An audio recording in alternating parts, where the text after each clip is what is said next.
बिस्मिल्लाहिर्रहमानिर्रहीम। अस्सलाम वालेकुम। क्यूस्ट न्यूज़ के साथ मैं हूं सना हुसैन। चलते हैं खबरों की जानिब। पुलिस अफसरान की माली मुश्किलात के हल के लिए इक़दाम किए जा रहे हैं। मोहसिन नकवी ने इस्लामाबाद में नेशनल पुलिस अकेडमी का दौरा किया और वहां की ताज़ीर रहाइश के काम का मुआयना किया।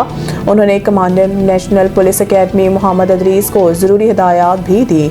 वज़ीर दाखिला ने कॉन्फ्रेंस हॉल, डाइनिंग हॉल और दीगर रोज़मर्रा का जायजा लिया। वज़ीर दाखिला मोहसिन नकवी ने ज़ेर तरबियत ASP से खिताब करते हुए कहा कि ज़ेर तरबियत ASP को पासिंग आउट पर प्लाट दिए जाएंगे। मौजूदा पुलिस बैंड को बैनुल-अक़वामी मयार के मुताबिक तैयार किया जाएगा। ज़ेर तरबियत ASP को 1 माह की तरबियत के लिए बीजिंग भेजा जाएगा। उन्होंने कहा है कि ASP की ट्रेनिंग में मज़ीद जदीद तकाज़ों के मुताबिक तरबीती मॉड्यूल्स लाएंगे। अफसरान की पेशेवराना काबिलियत और अमली महारत बढ़ाने के लिए इक़दाम यकीनी बनाएंगे। मोहसिन नकवी ने कहा है कि नेशनल पुलिस फाउंडेशन के ताउन से अफसरान के जदीद सहूलियात फराहम की जाएंगी। अफसरान की प्रमोशन के मसाइल हल किए जाएंगे। ईरान में अमरीकी हमले के कवी इम्कानात, खिता हाई अलर्ट पर मीडिया रिपोर्ट्स। बरतानवी खबर एजेंसी ने मगरबी फौजी ज़राए के हवाले से दावा किया है कि तमाम शवाहिद इस बात की तरफ इशारा कर रहे हैं कि ईरान पर अनकरीब हमला हो सकता है। रिपोर्ट के मुताबिक मगरबी फौजी हुकाम का कहना है कि गैर मुतवक्की इक़दामात अमरीकी अस्करी हिकमत अमली का अहम हिस्सा होते हैं, इसलिए सूरत हाल को जानबूझकर गैर वाज़िया रखा जा रहा है। इस पेशरफ्त के साथ ही सफारती सतह पर भी गैर मामूली सरगर्मियाँ देखने में आ रही हैं। मीडिया रिपोर्ट्स के मुताबिक बरतानिया ने ईरान से अपना तमाम सफारती अमला वापस बुला लिया है, जबकि बरतानवी सफीर को भी तेहरान से वतन वापस तलब कर लिया गया है। इस इक़दाम को मुमकिना फौजी कार्रवाई से जोड़ा जा रहा है। दूसरी जानिब अमरीकी सदर डोनाल्ड ट्रंप ईरान को मुजाहिरीन पर तशद्दुद और फांसियों के मामले पर पहले ही संगीन नताइज की धमकी दे चुके हैं। ईरानी क़यादत और अवाम पर यकीन खित्ते में अमन, खुशहाली और इस्तेहकाम चाहते हैं। पाकिस्तान वज़ारत ख़ारजा के तर्जुमान ताहिर हुसैन अंदराबी ने हफ्तावार ब्रीफिंग में कहा है कि ईरान के मसले का पुरअमन हल चाहते हैं। पाकिस्तान अमन के लिए किरदार अदा करता रहेगा। ईरान के अमन इस्तेहकाम की हिमायत करते हैं।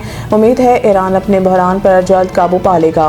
उन्होंने कहा कि ईरान खित्ते का अहम मुल्क है। पाकिस्तान पुरअमन खुशहाल ईरान देखना चाहता है। पाकिस्तान को यकीन है कि ईरान मौजूद सख्त हालात से निकल जाएगा।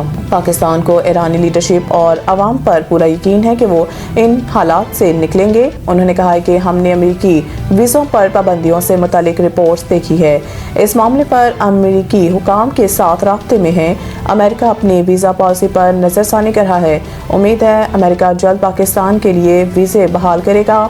इमिग्रेंट्स पॉलिसियों के हवाले से हम US अथॉरिटी के साथ राब्ते में हैं। एहतसाब अदालत तरक्याती मंसूबों में करप्शन, परवेज़ इलाही पर फर्द जुर्म आयद। लाहौर की एहतसाब अदालत के जज राना आरिफ ने नैब रेफरेंस पर समाअत की। साबिक वज़ीर आला परवेज़ इलाही समेत दीगर मुल्ज़मान अपने वकील आमिर सईद रा के हमरा एहतसाब अदालत में पेश हुए। एहतसाब अदालत के जज ने परवेज़ इलाही समेत तमाम मुल्ज़मान पर दौरान समाअत फर्द जुर्म आयद की। परवेज़ इलाही और दीगर मुल्ज़मान ने सेहत जुर्म से इनकार किया, जिस पर अदालत ने नैब के गवाहों को 29 जनवरी को तलब कर लिया। नैब की जानिब से परवेज़ इलाही समेत दीगर मुल्ज़मान के खिलाफ गुजरात में तरक्याती स्कीमों में करप्शन का रेफरेंस अदालत में दायर कर रखा है। नैब ने 2 नए मुल्ज़मान आने के बाद ज़मीनी रेफरेंस दायर किया था। एहतसाब अदालत ने नैब के गवाहों को तलब करते हुए कार्रवाई 29 जनवरी तक मुलतवी कर दी। मज़ीद न्यूज़ अपडेट के लिए देखते रहें क्यूस्ट न्यूज़। सईद इंटरनेशनल हस्पताल, मियारी इलाज, जदीद सहूलियात और बेहतरीन निगहदाश्त, सब एक ही जगह। Saeed international hospital, modern, affordable, compassionate health care in the heart of G11 Islamabad. 0331 111 0675